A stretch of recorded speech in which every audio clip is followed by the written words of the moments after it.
Engaged Employee Podcast is brought to you by the Patterns of Possibility, where we help people make more meaningful relationships in both their personal and professional life.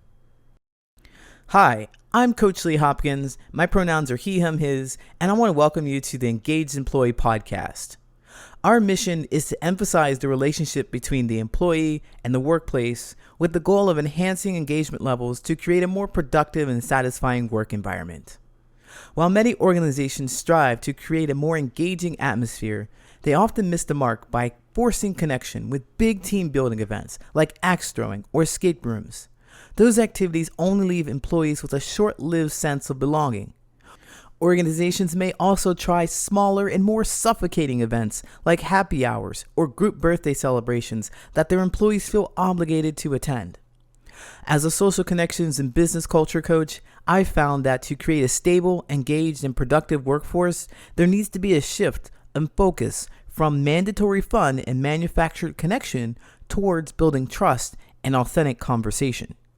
Join me and a guest as we dive into social wellness strategies for the individual employee, techniques for developing interpersonal relationships with coworkers, and even some approaches for leaders to enrich the overall organizational culture. The Engaged Employee Podcast starts now.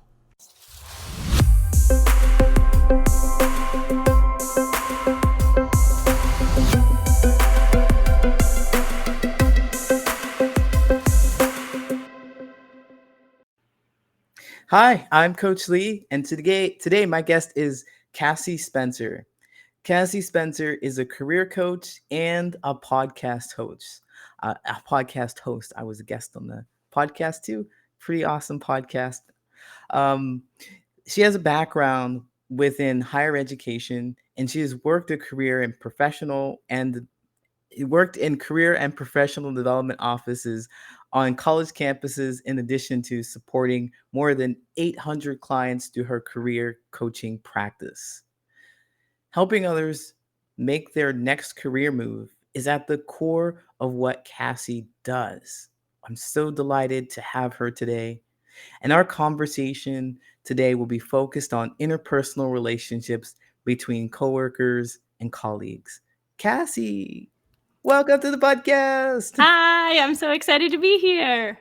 I'm so excited to have you now. It's like I was on your podcast, now you're on my podcast, and Yes. it's just a happenstance. Yes. A happenstance full circle moment. I love it.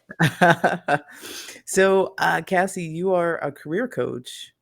I am curious about what that is and how did you get into it? Can you share that with us? Yeah, of course. I like to describe career coaches really like any other coach. They are a person to help, guide, and support individuals throughout aspects of their career. So a lot of the work that I do does center around job searching, preparing materials for a job search. So that could be a resume, a cover letter, optimizing or creating a LinkedIn profile. But it's also some of the other behind the scenes work that goes into our careers. So gaining that clarity in terms of what you want to be doing, or gaining clarity in terms of the pivots you want to make later on in your career. Could be more of the practical applications, preparing for an interview and really practicing and learning how to articulate your skills and experience. And ultimately, as a career coach, I see myself as the person who can help kind of put the puzzle pieces together and connect the dots for someone else. So that's kind of a description on career coaching. And then in terms of how I got into it, compared to a lot of career coaches, I came into career coaching very early on in my own career. I was actually an undergraduate student meeting with a career coach on my college campus, trying to navigate my own decisions regarding my major and what internships I wanted to do, and feeling very lost in that process as I was preparing to graduate. And it was through multiple conversations with my career coach that I kind of had that light bulb aha moment of like, wait a second, you get paid to do this? And the career coach I was meeting with was like, yep, I do. And I was like, tell me everything. I need to know. And I very quickly realized that I already had a knack for writing. I was editing all of my friends' resumes and cover letters, anyways. I liked a little bit of the gamification of job searching. And from there, I went to graduate school. I studied higher education and student affairs with a focus on career development. Wow. And then from there, worked as you said in that wonderful intro, worked in career services offices on college campuses, and have continued to work with private clients, a good number of them over the last 8.5 years or so. Wow, that is a remarkable story because, we go to college to find our careers, and it just happened the way you found your career was very, very interesting. Yes. And definitely with a career guidance coach or a career coach, and Mhm. it just turns out that all the strengths that you had were there for it. So that's really fantastic. I am so glad to know that it's possible for people to find their careers like that, a very unconventional way. So I imagine when you help people find their careers, you really help them understand that it could be anywhere. So can you just walk us through a little bit of, how I would find my career if I was looking for it? How would you help me do that?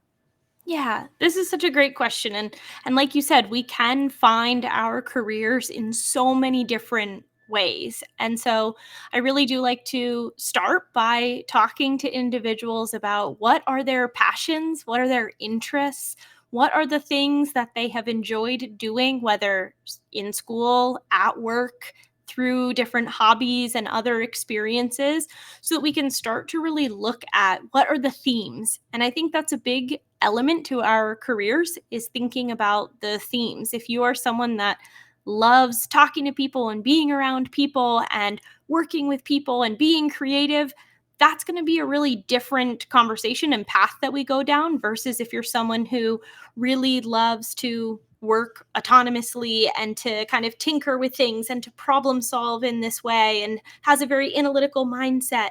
And then on the top of all of that, there's also the other elements of just like what is important to you as an individual.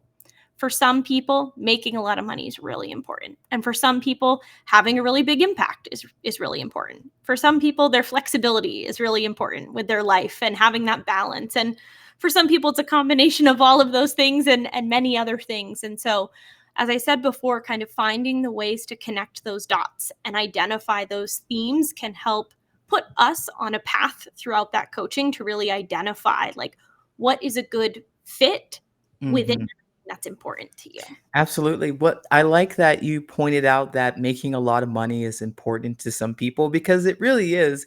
And Yeah. maybe we shouldn't hide that. Maybe we should really focus on those things that are really going to bring us joy. And I think, from my own coaching, and I stress that to my clients, focus on the things that are going to bring you joy and excitement or are important to you in these moments and go explore and discover those things.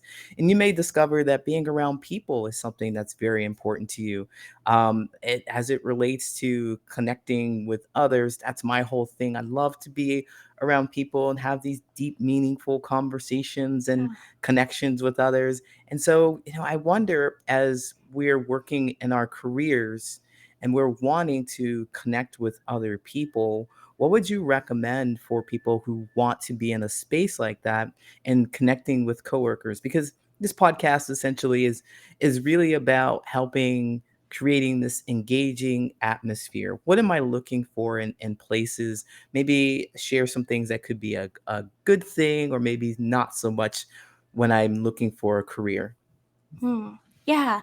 I think when you're really focused on being around people and having that engagement, this is again where you need to be thinking about what is important to you and what are the types of engagements that you thrive in. For some people, it is that like they want to be working on projects with people in very collaborative environments. And for some people, like I think I'm a good example of this, I like to work with people, but I also like working remotely. And I feel like I really thrive kind of having that flexibility in my life. So, knowing what that balance is for you and what that level of connection looks like, I think is important from just a foundational level. And then there are some other things in terms of kind of those like good things to look for. When it comes to connection, we hear a lot about like the toxic workplaces and what that can look like. And so really being mindful of when you're interviewing with a company or networking with people who might work at a company that you're interested in, starting to get a gauge of what those norms are at the organization. And these can be kind of simple things like, is it a norm that if it's in person, people eat lunch together? Or do they eat lunch separately? Is it a norm that there are regular opportunities for people to interact, whether you're in person or remote? What is that interaction like? You know, a lot of companies use Slack channels and they have spaces where people can share like funny pictures or can bond over, you know, hiking and other activities that they like. And so trying to get a sense of those norms, I think, can help you as an individual assess like, are these kind of the red flags, green flags for me? Because it is going to be different for every person. Absolutely. Yeah, I love the idea of making sure that you look for those things that you want within the company and don't forget about how important they are. The Mhm. little things that can be really important, they stack up. And I think in your career coaching, is that something that you remind people of when they're looking for their jobs? Don't, because they may come to you and they say, "Cassie, I want to make a boatload of money.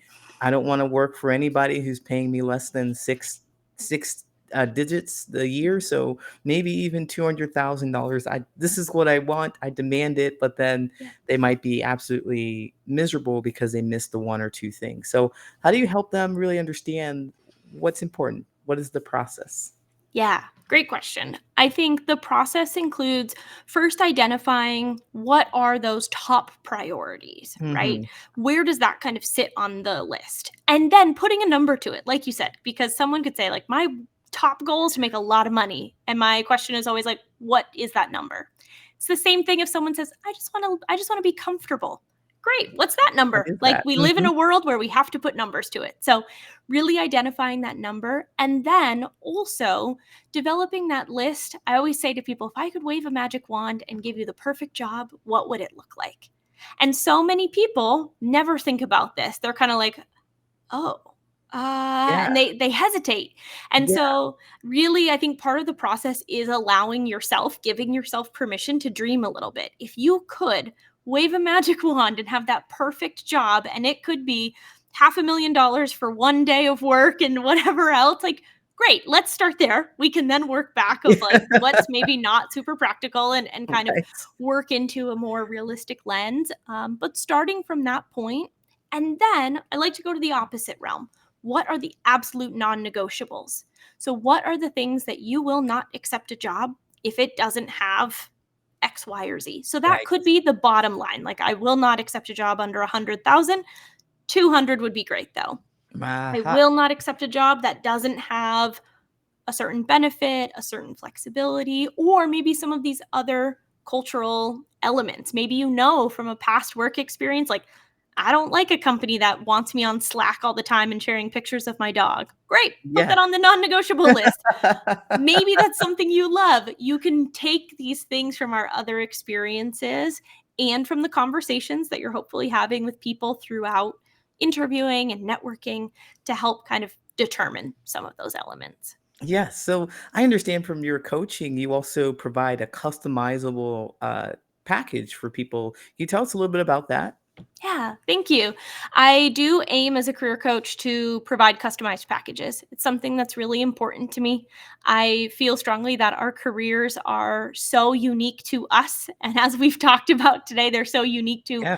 our wants, our needs, our skills, that I really approach career coaching from that customized lens. So, to basically every client that I work with, it is a customized package looking at what are the elements that you need to work on, that you want to work on, and how can I support that? So for some people it could be 3 or 4 calls that are very Q&A conversational style to gain that clarity, identify non-negotiables, and develop a job search plan.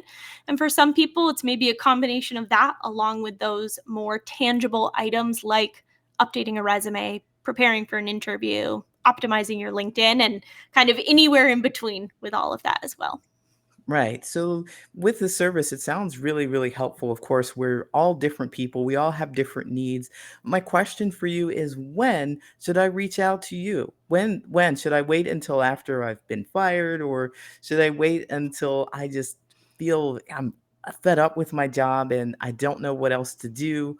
When is the best time to reach out to you? Hmm. I would say ideally when you start to have that little inkling of like, maybe it's time for a change, or that starting to be like, "Ugh, I'm getting more and more frustrated with my job, I would say is a great time. If you can recognize that earlier, the earlier the better. I've been saying a lot, even though we're still in the beginning ish half of the year, if you're thinking it might be time for a change this year, the sooner you can meet with a coach, the better. It at least puts you in that place to be prepared. Mhm. And I think that's always better. We don't have to do everything all at once, but we can at least get those conversations going. Absolutely. And I just thought of something that it doesn't mean that if you're frustrated with your job, it doesn't mean that you're going to leave the company overall, right? Have you Right. had an experience where someone just needed a different position at the job? Yeah, that happens all the time. I often work with individuals who are really frustrated or fed up with their job. And they say this all the time, like, I hate my job. And then we talk about it, and it's like they don't actually hate their job. They hate something else that's happening. Maybe it's a really challenging manager, or maybe there are other things happening kind of outside of their control. Maybe that company's merging, or they're having a rough kind of season with profits and all of that. And so, in those times too, just like you said, it doesn't always mean, or just because you're having that inkling, that you need to abandon ship and Right. find a new career path. But I think one of the biggest benefits of all forms of coaching is having that person that you can bounce ideas off of, and really just have a sounding board to help evaluate and kind of identify what's happening, what are some strategies that we can try, and then taking the next step from there. Absolutely. Cassie, you've been really, really helpful giving us tips after tips and really actionable steps and things that we can do. So I'm so glad that you came on to share your expertise with us. Can you tell them where they can find you? Of course, yes. Thanks so much for having me. People can find me on LinkedIn. You can search my name, Cassie Spencer, and I should come up. I'm also on Instagram and a few other social media platforms at Career Coach Cassie. And then I also host a podcast, Happenstance, which you can find on Apple and Spotify. All right. And it's a wonderful podcast. If you haven't listened to it, go listen to it because you're going to get some more insight from Cassie herself, along with a few guests like me, but plenty of other guests. So thank you Yes. so much, Cassie. I'll have all this information for you in the show notes. So be on the lookout for that. Thank you again, Cassie, for joining us, and we will see you again next time. And there you have it, another insightful episode of the Engaged Employee Podcast. We hope you enjoyed the deep dive into the world of employee engagement, leadership, and workplace dynamics. The Engaged Employee Podcast is brought to you by the Patterns of Possibility, where we help people make more meaningful relationships in both their personal and professional life. Before we wrap up, we want to extend our heartfelt gratitude to our incredible guests and, of course, our loyal listeners. Your support keeps us motivated to bring you valuable content each week. If you found today's discussion thought-provoking and want to learn more about how we can help you or your organization make more meaningful relationships, go to patternsofpossibility.com and book a friendly conversation with me. Or you can email me your questions at patternsofpossibility@gmail.com. Stay connected with us and engage with fellow listeners by following the Patterns of Possibility on LinkedIn. You can also catch us on YouTube. Don't forget to hit that subscribe button and ring that notification bell to stay in the loop. And if you prefer the audio version, make sure to subscribe on Apple Podcasts, Spotify, or wherever you get your podcasts.